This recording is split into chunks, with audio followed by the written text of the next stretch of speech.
Hey folks, Moosetro here with another episode of Factorio. We are on Vulcanus and I have taken the time to get the foundry up and running and as well as get the big mining rigs.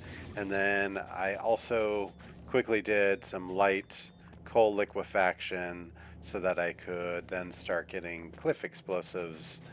And we have cliff explosives, which means we can start cleaning up our base. And so that's what I did. I did a little bit of off-grid or off-camera cleaning, and I've moved my grid down into the region down here where I've put the power up and running. And this is more power than I currently need, but we have 4 acid neutralization processes that, I think that's what it's called. Yep, that makes steam.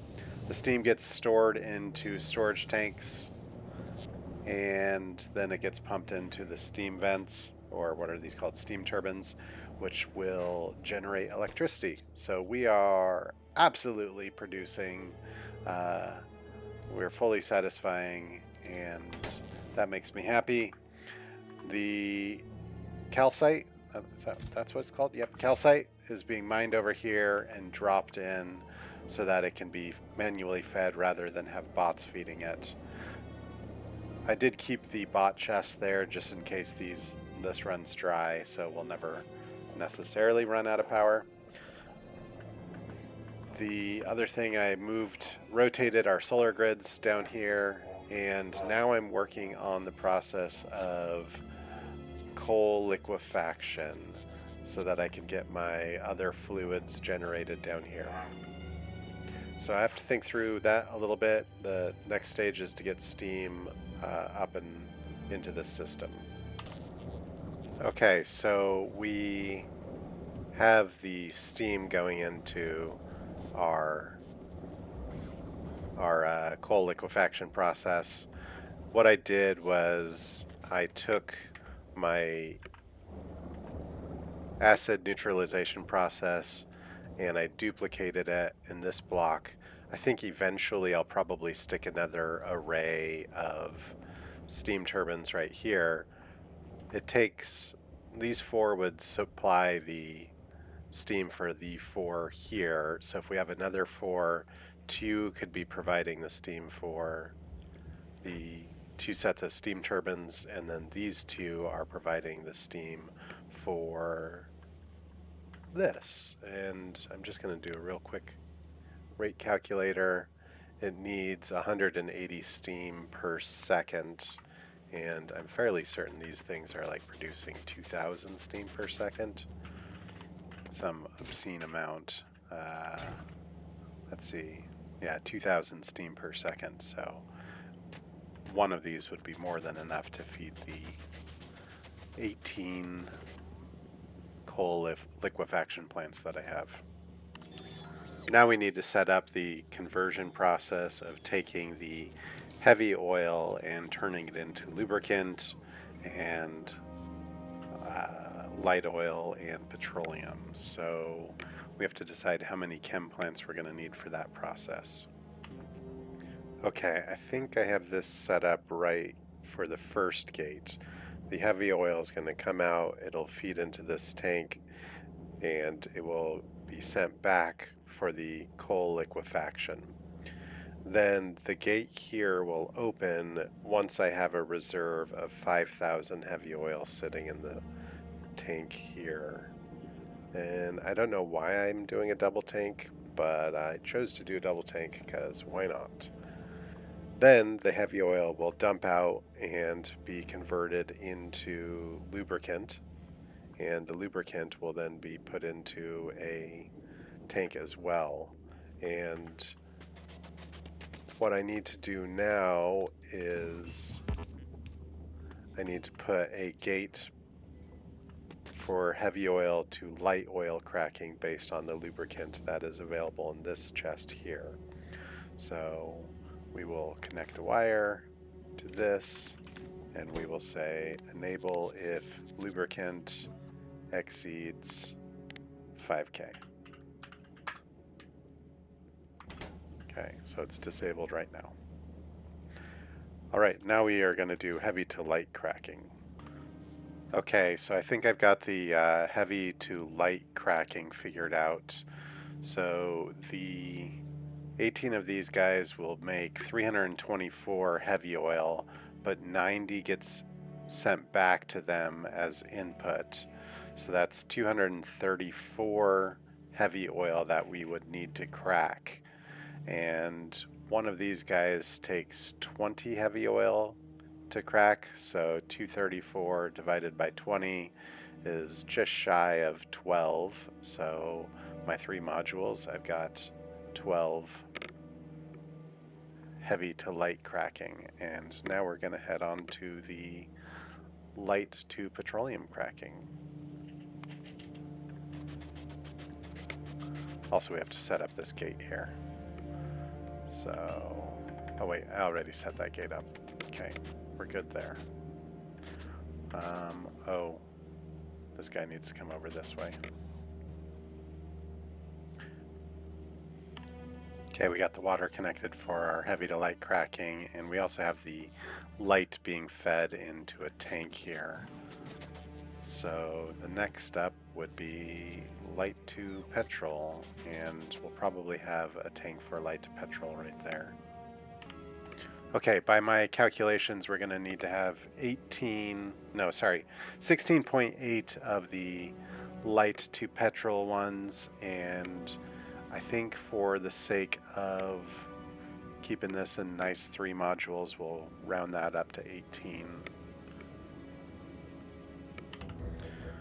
So it seemed that my coal liquefaction process uses 450 water.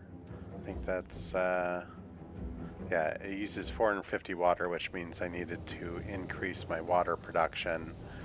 So we've got this, which makes 540, which is an additional 90 water. Trying to remember where we're using the water. Not for the steam power. I think the water only is being created right now for the purpose of this facility. So we're good. The thing I haven't looked at though is what happens when I start putting modules in there. And maybe when I have to put modules in there, I should redesign the whole thing. Maybe I should have designed it with modules in mind. But it is what it is. Okay, so we've got the ingredients hitting. Yep, we've got the ingredients hitting the light oil to petrol cracking. We should put a floodgate there that says only crack if our light oil is above a certain amount. Getting real close to done. The petroleum line fills that tank from the refineries and from the light to petrol cracking. That's good. Then we can switch over to the light. This light network is not yet connected. Oh, we need to. Now the light is connected, but this light is not connected to that light. Okay. Getting all the light. I suppose one of the things I did, yeah. This is probably an unnecessary add-on, but I did it from one module, so let's do it for all 3. Okay.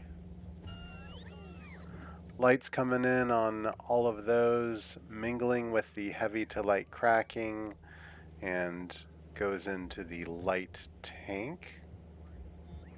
This is the light tank, which then feeds either those cracking mechanisms or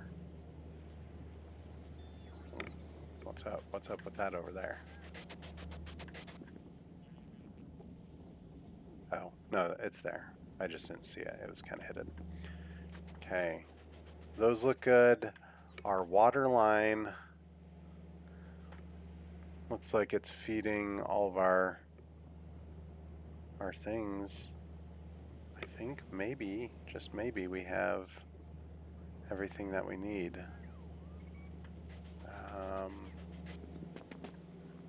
Let's do a little copy of our sulfur line up.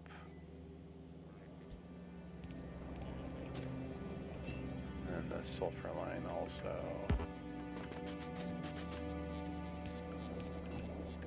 Okay, so we've got sulfur coming from there. We've got petrol coming from there. We've got water. We've got light oil. And we've got lubricant. Those will probably condense and become a line for our sort of bus. Whew. I've never done coal liquefaction before, so this has been a fun exercise. I'm really curious whether or not I'm going to be successful with this. The one thing I currently don't have piped in yet is the coal, and then I have to prime the pumps. Send another rocket of science files up to the USS Moosetro.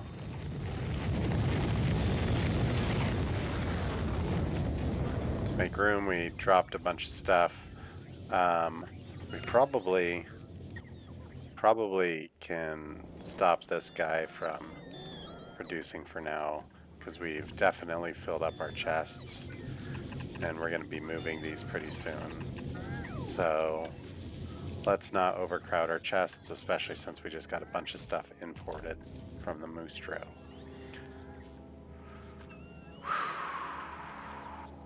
I've got the coal line. I switched the direction, so it's coming in, and my coal patch is right there, so I'll probably run the coal somewhere in that vicinity. I think we will get rid of our cliff explosives lab for now, because it's going to wind up getting moved. So let's deconstruct that.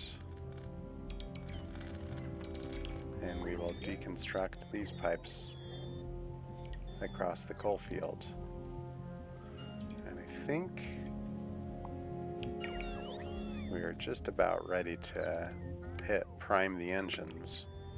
Okay, we have coal heading down the line to our coal liquefaction plants, and I'm hoping just this one guy here will be enough to prime the pumps. We've got him feeding into these guys, and we're about to find out whether or not we set this up right. It's going to take a little bit of time for that coal to get down there to those ones, but I only want to do this end until I've got enough heavy oil flowing. So we'll let a little bit of time pass for the coal to get down there. Here we go. The coal is going in. Now what do you not have? You don't have steam. Oh, I didn't connect the steam across. That's an easy fix. Steam, copy this guy down to there, there. Once those guys get built. You have steam. All we have things flowing. Our 2 chests filled. Sneeze. This guy needs to connect down the line. That's another thing.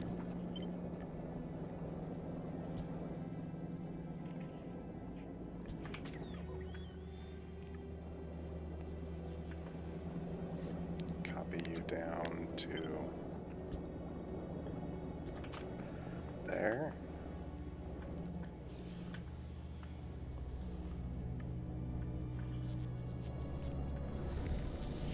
And that chest fills up. All of them are doing their trick. Oh, we need one more thing. This guy here and here.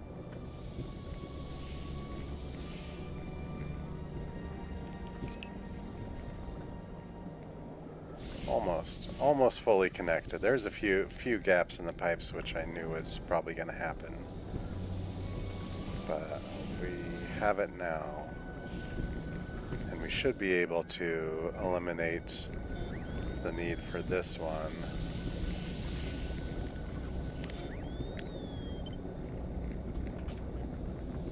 Because we now have the oil in the tank. Yeah. Okay. I think we're good. Get rid of the priming line.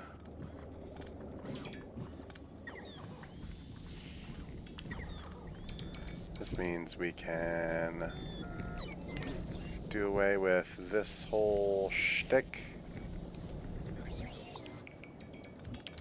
And we should be able to... What is this? Yeah, we can do away with you. You're all a temporary installation.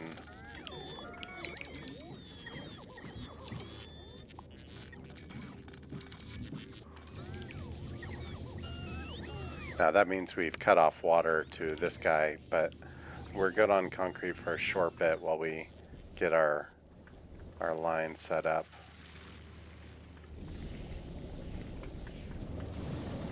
You're filling up, and you're still filling up, which means we shouldn't be running these guys. Good. And we're not pulling enough coal yet. We should see how much coal we need for this. To run effectively, you need to have 36 coal, which is slightly more than a full red belt. So we're not going to quite get to that point, but we'll get there. Alright, 16 of these guys unmodded would provide for a full belt. What is the higher level belt? Not the one above a blue belt, whatever that is called, I forget.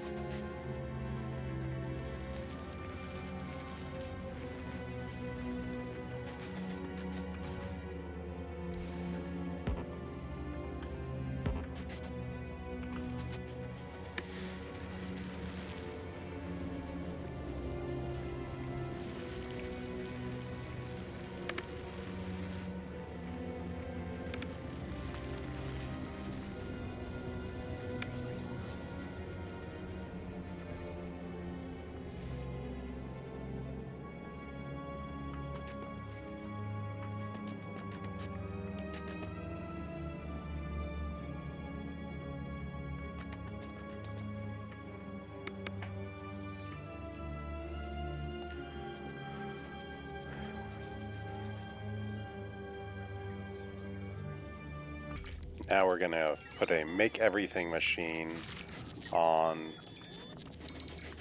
Vulcanus. The make everything machine will need a slightly different, let's call this MAMQ.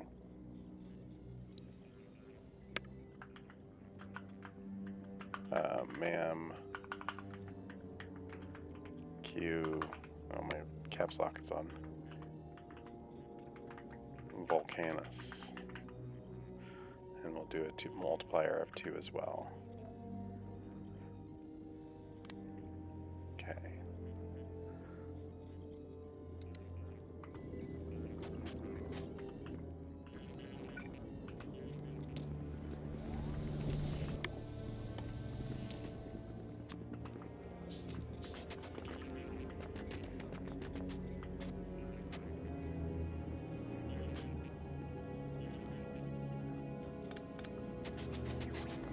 slightly different design on this base.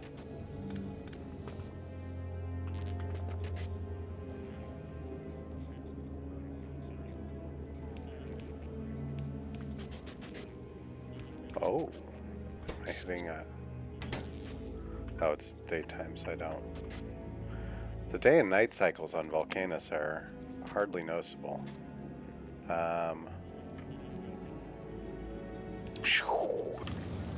Alright, we quickly plop down a plastic manufacturing thing so that we can now have plastic entering into our supply chain. Again, mostly robots doing the hard work. We are also moving all our storage chests down to where we have the make anything machine, churning away at things. These guys need green circuits. Do I have green circuits in my make anything machine queue?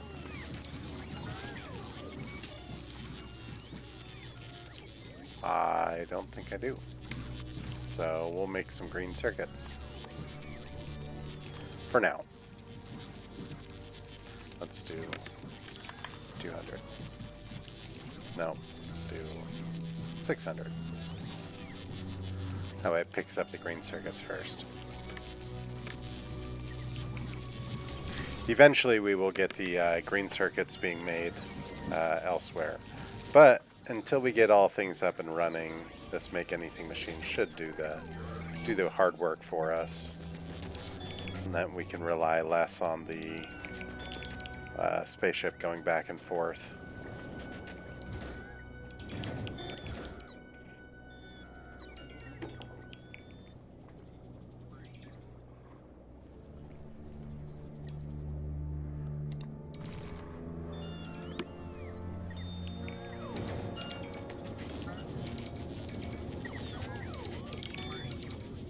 Yeah, boy, that's a lot of stuff that just needs to go back and forth. It's gonna take a while because all these were full.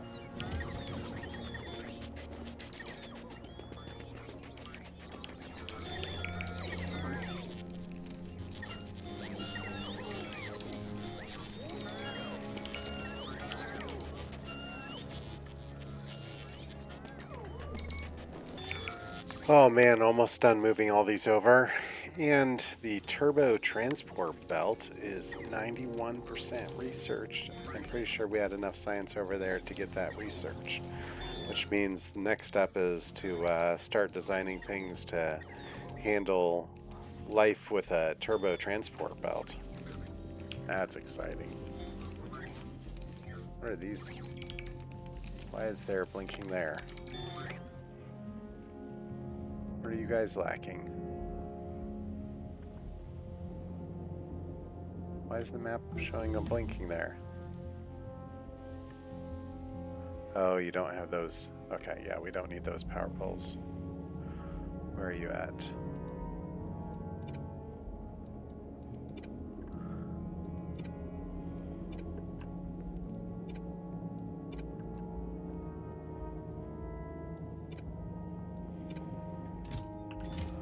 Okay.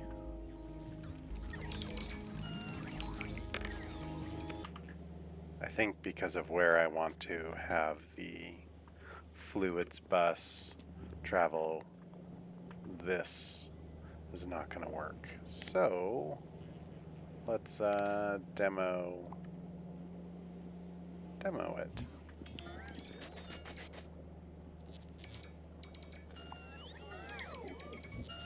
That's fine. We're able to create a lot of plastic for a short term. Believe it or not, I think I'm going to rework the fluid lines. Okay, I think I've got the fluid lines figured out the way that I want them. Which means I probably want to have some sort of nice, I don't know, recognition that this is the fluid line. Maybe we will treat it separate from our usual walkways. Yeah, something like that. Okay, something that I adjusted on my spaceship is my spaceship is going to pick up iron ore Not a whole lot of iron ore, but it is creating the iron ore on the sushi belt here.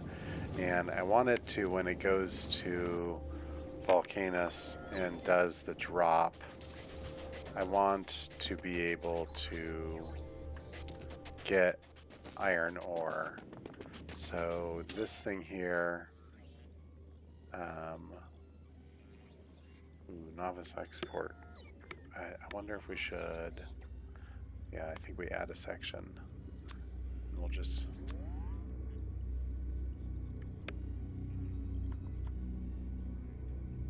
do that.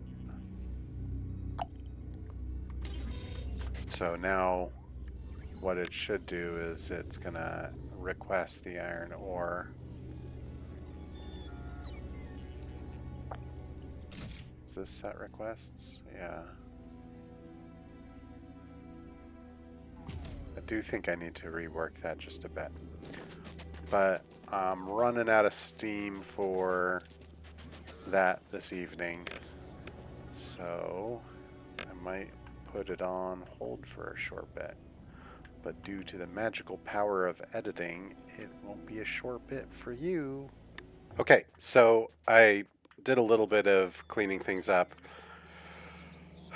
I said that I wanted to adjust the requester over here because I think I had it wired wrong, and I think I've got it correct now. So the way that I set this up is the roboports are telling how many things are in the logistic network. I take each of those items and multiply it by -1.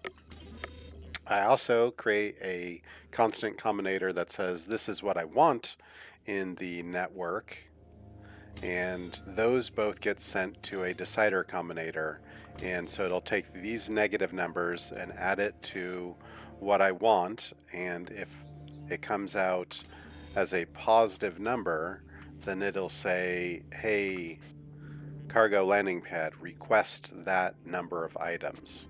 So when my ship shows up, it will receive those. So I also moved that cargo landing pad. And I'm still not totally sold that this is the right spot for it, but I think it's where I'm going to have it. I think I also, off camera, I made the foundry machine. Hooray, we're making foundries. Hooray, hooray.